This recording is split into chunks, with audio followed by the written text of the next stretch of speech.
Hello and welcome to the show. Today's question: if your CRM is full of unresponded to offers, what should you do? Basically, what this question is asking is this: you have a CRM, you put out a bunch of offers to potential clients in the past, and every time you open your CRM up, you can see that it's full of offers that people haven't said yes or haven't said no to, people haven't responded at all. What are you supposed to do? Now, today, we're going to come up with a case study of sorts so that this isn't too theoretical. And the person that we're going to use today is an individual whose name is Philip Nixon. Yes, the individual actually exists. So this is not someone that is made up. I just thought I'd do it today just to make it a whole lot more fun because I did it with the medical doctor, with the surgeon yesterday, and didn't turn out too bad. So I guess we'll just do the same thing today. So Philip Nixon, he's someone who really exists, and he's a realtor or a real estate agent. I'm not sure what name they use these days. And he works with Kairos HOF. Now, they're an upscale, should I say upscale? Well, anyway, they're a real estate development firm. They're putting up lots of houses and communities in Abuja now, and the whole thing seems to be sustainable living, environmental living. So, green spaces for families to play in, parks for children to play in, houses that have alternative energy solutions. What else? Lots of greenery, sustainable building materials, things like that. Now, I know that some of you might think that this is fancy and might not work in Nigeria because people just want affordable housing and they can't be bothered about whether the houses were built with sustainable building materials, environmental long-term practices, and blah blah blah blah blah. But it's still a young firm. Let's see how they do. Maybe they might be the people who will prove that thesis wrong, that Nigerians are not concerned about these sorts of things. So it's Kairos HOF, and that's where Philip Nixon works. He lives in Abuja. He's a listener to the podcast and someone that I met 2 years ago during a training that I offered for his firm. He's an employee there, not that he owns the firm. So, training that I did for Kairos HOF on how to close the deal in real estate. So, Mr. Philip, unbeknownst to him, is going to be our case study for today. So, throughout the today's recording and the recordings that follow, because this is not one question, this is not a question that I'm going to answer in one recording in typical fashion over here on the show. We'll probably break it down over 2 or 3 episodes. So we can deal with things thoroughly. So I'm going to be talking to Philip directly so you can see how these ideas apply. So we're not going to be talking about these things in theory. We're going to be looking at hardcore scenarios so you guys can see that this thing is real. Now, the summary of the answer, that if you have a CRM full of offers that people haven't responded to, what should you do? The brief answer is this. We're going to get into some detailed answers beginning from tomorrow, but this is the brief answer. You sort through the CRM and you're going to come up with a bunch of groups, categories of people, depending on how you want to lump them.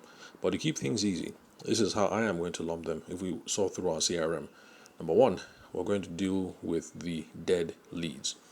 These are people who are no longer in the market. They have moved away from your space.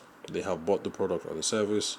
God forbid, maybe they've died, or maybe they've moved out of the demographic that you guys were looking at in the first place.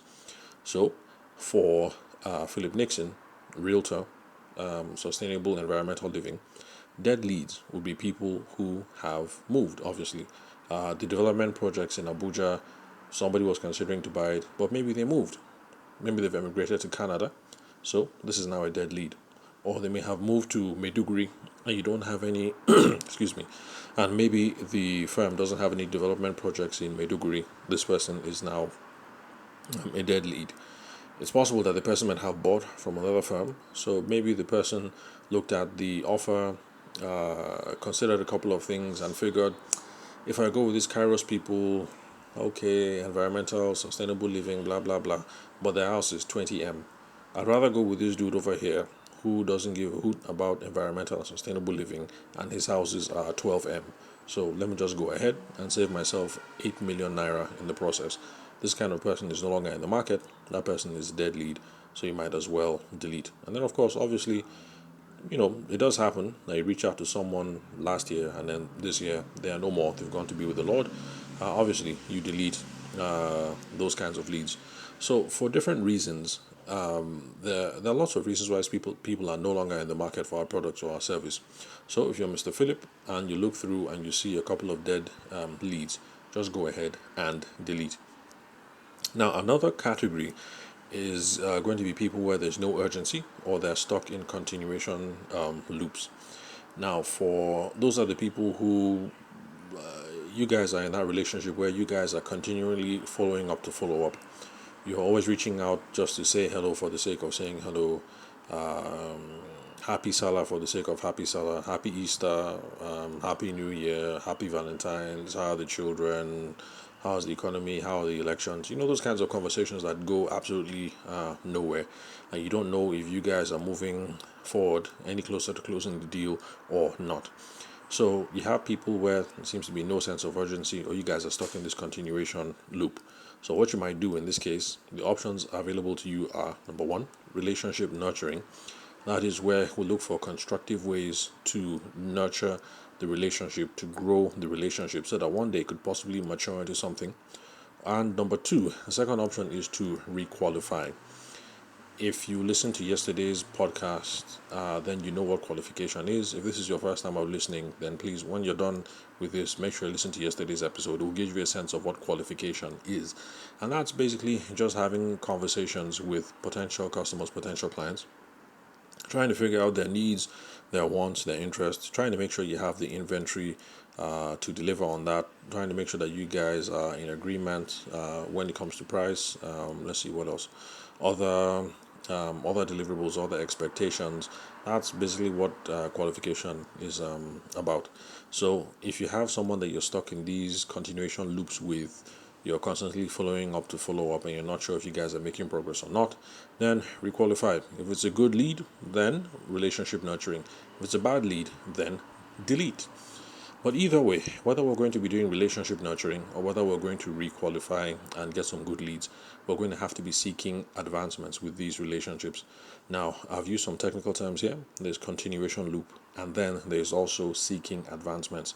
And that's the reason why we're going to use multiple days to refer to this, because we've introduced some new terms here, and if I take time to explain what all these things mean, then we're going to have another 30-45 minute episode, and I want to stop doing that, especially for 2023. Let's see how we can keep everything to 10-15 minutes.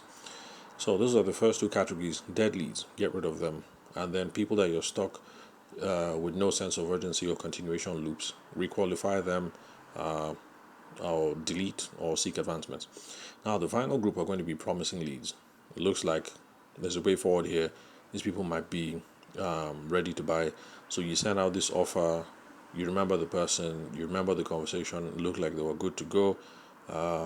But he said his wife is out of the country and he doesn't want to sign the lease or the mortgage document or whatever until his wife gets back. He wants to discuss with her, and the wife should see the property and things like that. He was supposed to have called them back 3 months afterwards, but now it's been nine months. It looks like that's a promising lead, doesn't it? So in this case, what you do is apologize, take responsibility, and then re-qualify. So if you're Mr. Philip and he wanted Madame to come and have a look at the property before they buy, and she was finishing her master's program abroad, he said 3 months, it's been 9 months. Call, apologize, take responsibility, and then run through the whole process of making sure that their needs are still the same, their wants, their desires, stuff like that, all that good jazz. Now remember, if this is your first time of listening to the podcast, listen to yesterday's episode. We did quite a bit on what qualification is, so it's really going to help. And if after you listen to yesterday's episode, you still don't get a good handle on what qualification is, or you still want some more materials, then use the search function over here in the current podcast app that you're using to listen to the show, and you're going to find all the old episodes that I've done. Currently we have over 600 episodes over here on the podcast where I've spoken about qualification, spelled the same way, qualification frameworks. Also look into podcast topics where I spoke about selling frameworks, so you're going to get more information about that. So we've gotten close to the 10-minute mark, so I'm going to bring it to a stop here. But for tomorrow, we're going to tackle the big question. Well, for those of you who are newbies listening to the podcast, the big question is going to be, what is a CRM, and does Mr. Philip Nixon, the Abuja realtor, does he need one? So yeah, so that's it. Tomorrow, that's the question we'll be tackling. What's a CRM? Does Philip need one? Before we start examining all these options that we ran through: option A, dead leads; option B, continuation loops; and option C, promising leads. We'll now see how all of that applies if you are an Abuja realtor trying to sell upscale houses. So that's it. Thank you very much for listening to today's episode, and I'll catch you guys at the next recording. Remember, for those of you who have questions, comments, or any form of contribution, just hit me up online. Philip actually hit me up last week on LinkedIn. That's why I remembered him. And then for the lady surgeon in Bordeaux that I used as a case study, she hit me up on Instagram, and I think that was 2 weeks ago. So yeah, even though I don't give out my contact details anymore, I've noticed that you guys have a handy way of finding me. That's for those of you who want to reach out on WhatsApp. You find a way of getting my phone number, or you find me on my socials. So whichever way you want to reach out, questions, comments, queries, please do. It's nice hearing from you guys. And who knows, I'll be able to tackle one of your questions over here on the podcast one day. Or even if I don't tackle one of your questions, I might use you as the case study so that you can see how, with your particular business interest, with your area of expertise, be able to see how all the things that we talk about here, how it applies to your business. So thanks for listening. I'll catch you guys at the next episode.